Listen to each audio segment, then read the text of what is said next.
Good morning mga guys. So ayan, ipapaliwanag ko sa inyo ulit ang tungkol sa aming 10,000 square meter na farm. So nabili namin to ng 2014. Noong 2014, ang mga puno ay ito lang. Yung mga yan, yung mga puno na yan na malalaki. At yung sa harapan na 4 na puno ng mangga na malalaki at isang puno ng avocado. So the rest, yung iba dito ay tanim na namin.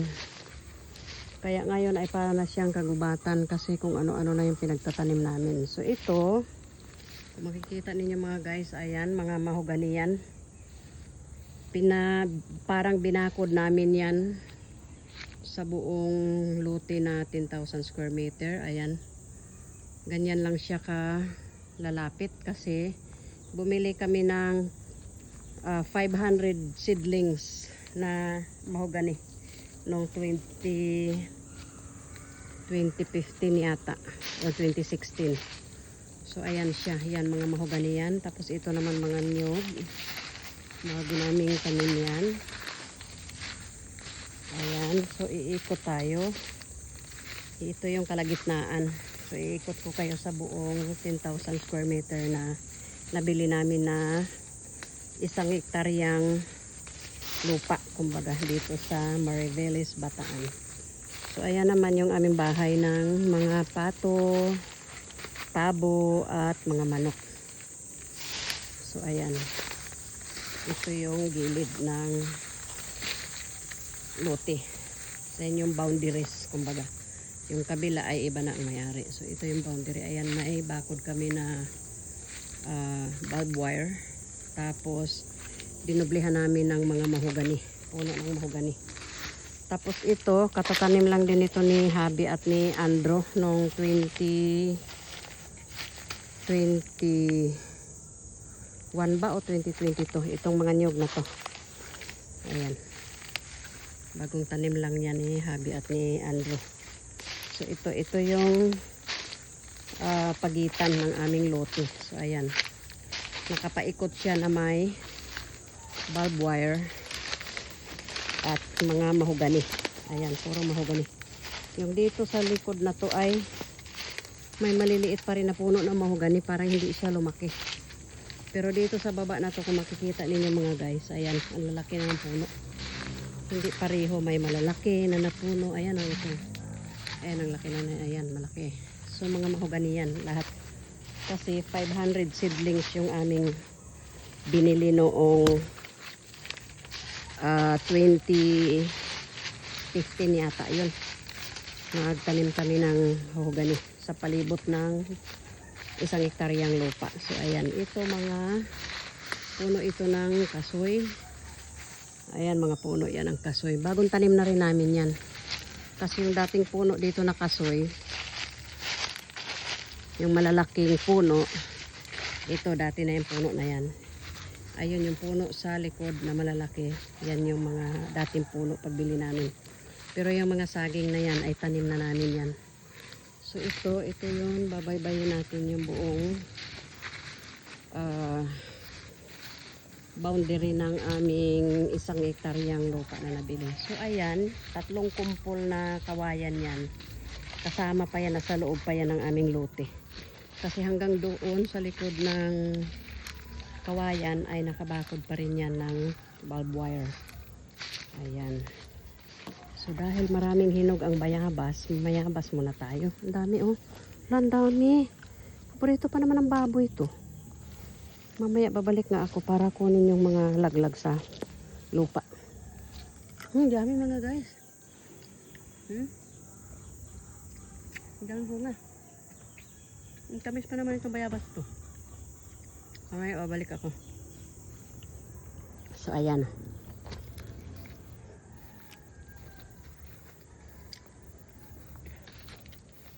Kapangain ako ng bayabas. Ayan, may mga kamuting kahoy tayo. Ayan, may ano. Yung kamansi na yan. Tinanim namin yan. Yan. Laki ng puno ng kamansi. Tapos ito, Yan yung dating tanim na dito pagbili namin yung puno ng kasoy. 3 puno tong kasoy na malalaki na dati na dito sa pagbili namin. Tapos yung kawayanan. Ayun. Kawayanan.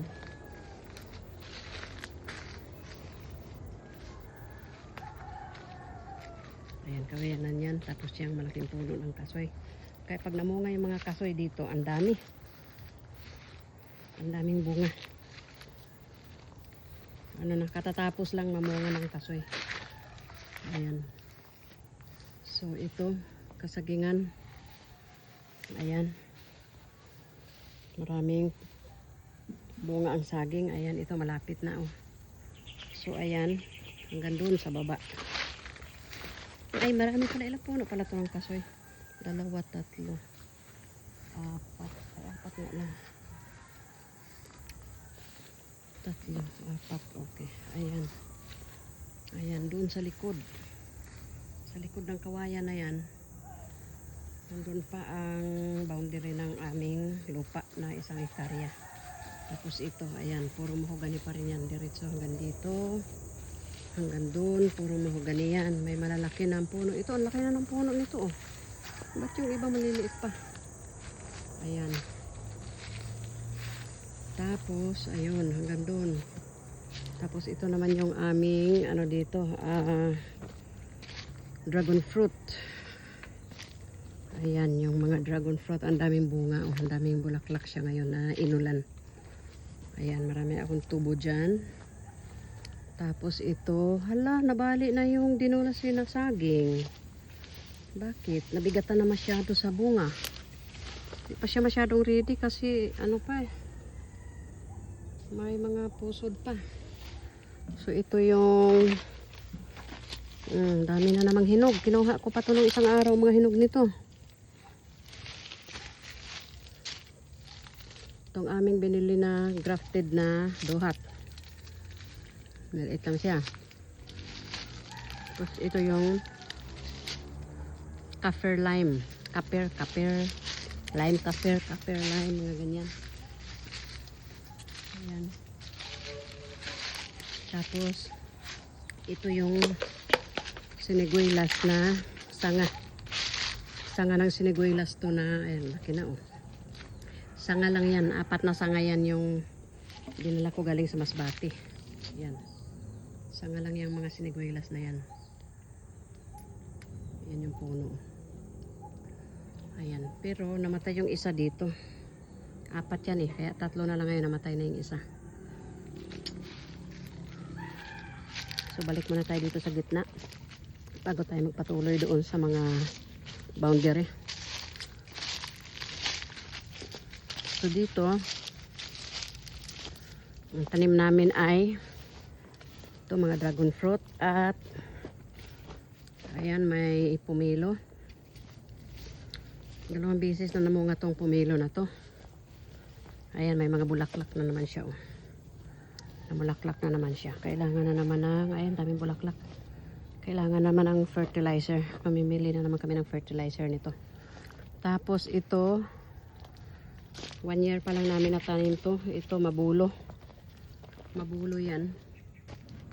Tapos ito pa, isa. Mabulo. 2 mabulo yan. Tapos, ito, 1 year pa din. Magto 2 years itong aking yellow star fruit, star apple. Yellow star apple, isa lang ang natuloy sa bunga. Nung nakaraan may bunga din siya na isa. Ang tamis, grabe, kala mo asukal yung kinakain mo, ang tamis, ang sarap. So yan yung mga, ayan ang aming kamyas, ang daming bunga. Hala, ang daming bunga. Daming bunga. Bagong tanim lang din namin tong kamyas na to kasi iba yung puno doon sa taas. So, ayan. Ito, may mga prutas pa dito. Ito, mga mulberry bagong lipat namin na markutid. Tapos,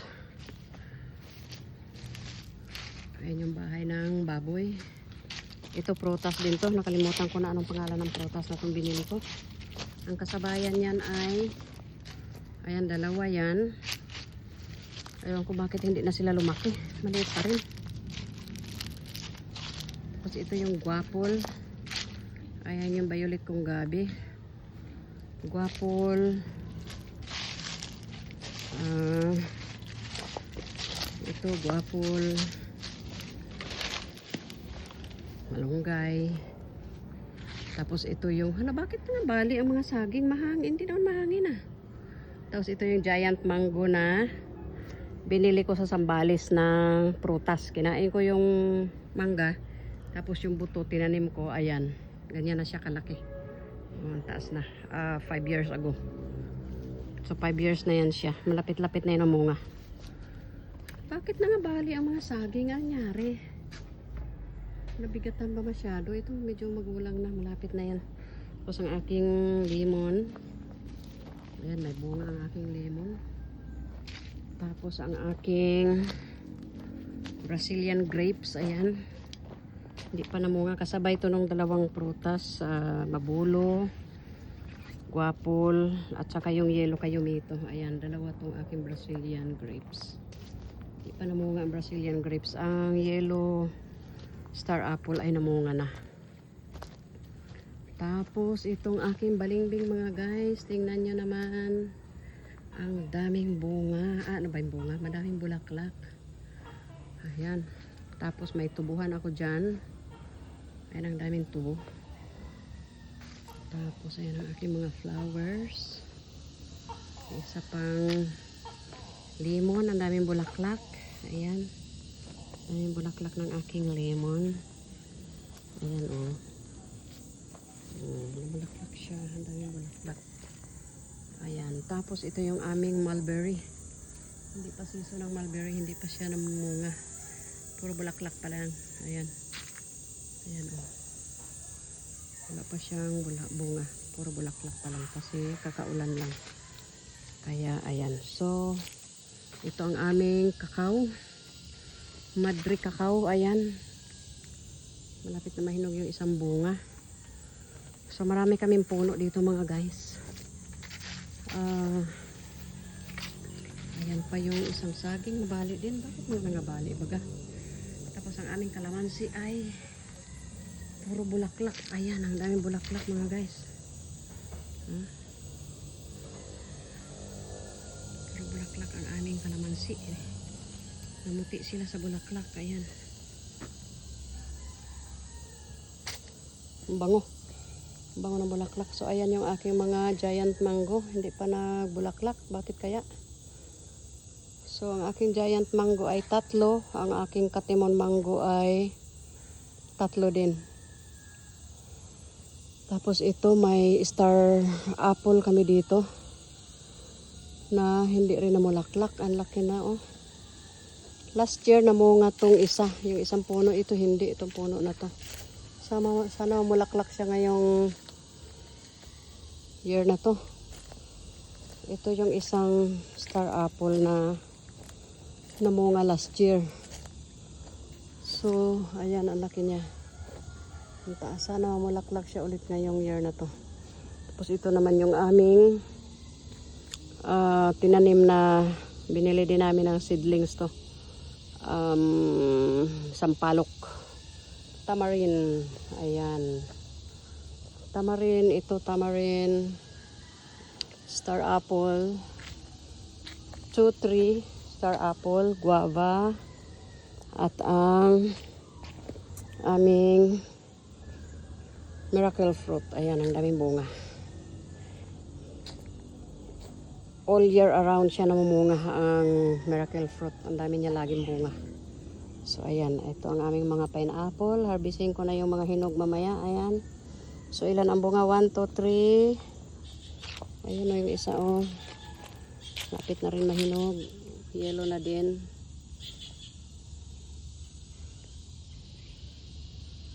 Yellow na din siya.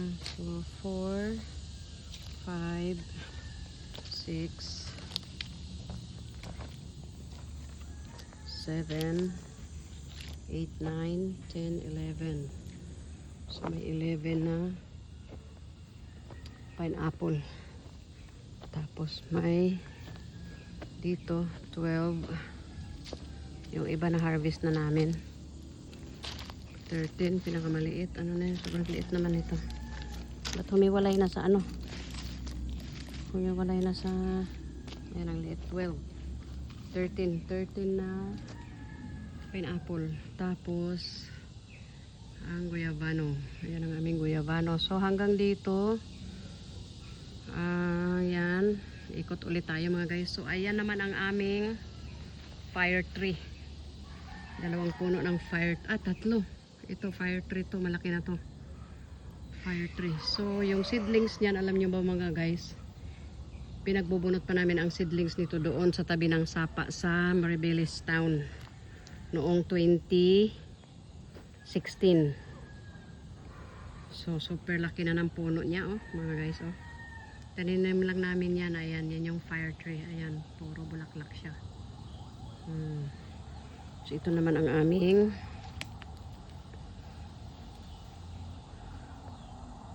karlang. Yan yung mga tinanim kong niyog na dwarf. Tapos, ayan mga guyabano. Naghalo-halo na to dito. Ayan ang rambutan. May mga bulaklak siya. Mga rambutan may mga bulaklak. Ayan. Ayan ang malaking puno ng fire tree.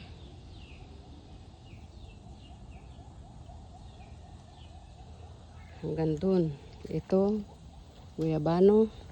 Atis. Ayan. Dalawang puno ng atis.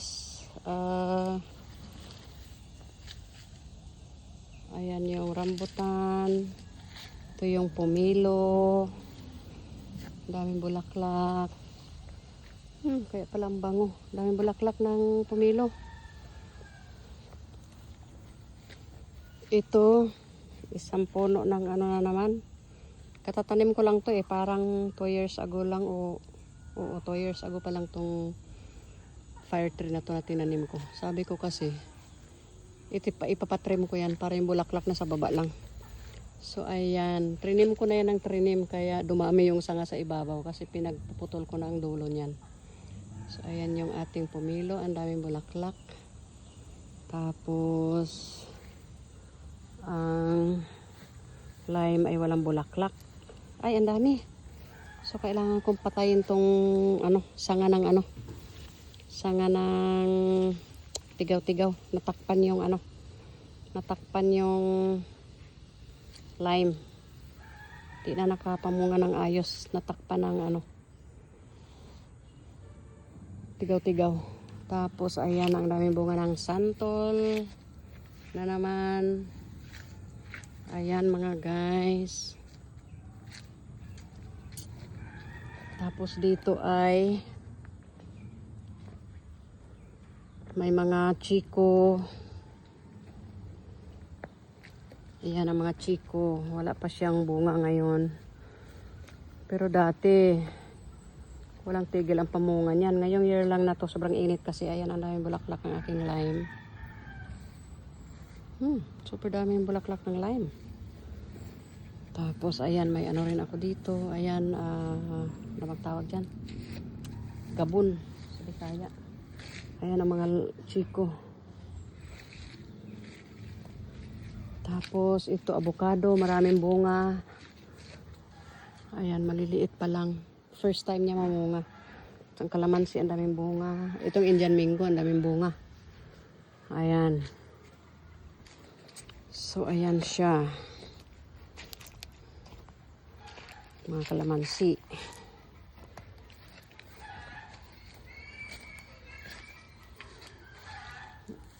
Ang rambutan, maraming bulaklak. Ayan, rambutan yan. Maraming bulaklak. Tapos ito yung malalaking puno ng mangga na originally. Tanim na nung binili namin to. Ayan. Hanggang dun sa baba. Tapos hanggang dun sa baba may mga mahogani pa din. Tapos ito. Itong puno ng avocado na malaking malaki. Ayan, yan yung kauna-unahang puno dito pagbili namin. Ayan, yan siya. So, huli siyang namunga. Ang dami niyang, ano ngayon, dami niyang maliliit na bunga. Huli siya, namunga. Hindi siya sumabay sa mga ibang, anong season ng pamunga talaga. Tapos, marami kaming puno ng nyog, mga guys. Ayan. Kaya, hindi kami hirap sa paggagata dito dahil ang daming bunga ng mga nyog namin. Ayan o, hanggang doon sa baba. Maraming nyog. Doon. Hanggang doon sa likod. So, ayun, hindi ko na kayo pupunta doon sa likod dahil sobrang haba na ng ating video. Pero anuhin ko na lang to. Hatiin ko na lang tong video ko. Dahil sobrang haba na. 20 minutes na tayo. So, hatiin ko na lang to. So, ayan. Ito yung mga unang puno nung binili namin to. Itong mga mangga na tong malalaki na to. So, ayun sa taas. So, 1, 2, 3, 4. 4 na malalaking puno ng mangga ito. Nung binili namin to. So, yan lang ang tanim dito. Yung iba, patinyog. Ayan, original nyog. Dito, yan yung kasama sa pagbili namin talaga. Tapos, yan yung bagong tanim namin ng mga nyog. Ayan. Ayan ang mga nyog. So, hanggang dito sa baba. Ayan na. Ayan na yung boundary namin na naman. Ayan o, puro mahogani. Ito mga nyog na to, bago lang to. Ito maraming bunga yung mga matataas na nyog. Last 3 years ago, yung isang tauhan ko dito sa farm na galing din sa amin sa Masbate, Gigi. Nagpasanggot ako dito kaya ang dami naming tuba nung mga panahon na yun. Araw-araw kami umiinom ng tuba. Ayan. Ito may mga bunga pa ang mga langka, mga guys. Oh. Ayan. May mga bunga pa rin ang mga langka. Ayan. May mga bunga pa siya. So, ayan ang mga mahogani. May malalaki, may maliliit hanggang dun. Ayun, kung makikita nyo hanggang dun mga guys. Nakabakod yan. Kasi nga 500 seedlings yung binili namin na mahogani. So, ayan. So, ayan na, naikot na natin yung buong 1 hektarya naming lupa or lote. Ayan. So, ayan, may mga guyabano rin kami dito sa baba. At mga guyabano at saka tingnan nyo naman mga guys ang puno ng kalamansi. Hindi kita yung bulaklak. Grabe. Yung mga bulaklak ang dami. Super dami ng bulaklak ng kalamansi. Ayan, puro bulaklak yung lupa.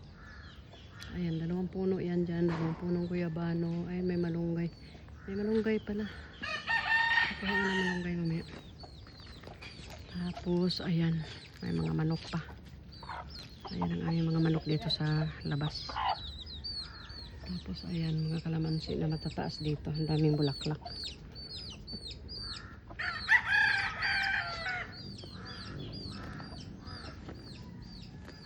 Ayan ang mga manokers. Ayan. So, ito na yung likod ng aming bahay kubo dito sa farm. Ayan ang aking tubuhan. So, ayan siya mga guys. Ayan. Thank you for watching mga guys. Sana'y na-enjoy nyo ang pag-iikot natin sa aming 10,000 square meter na farm dito sa Mariveles, Bataan. Yan ang aming mga saging. Oh, may puso na naman. Thank you guys. See you for my next video.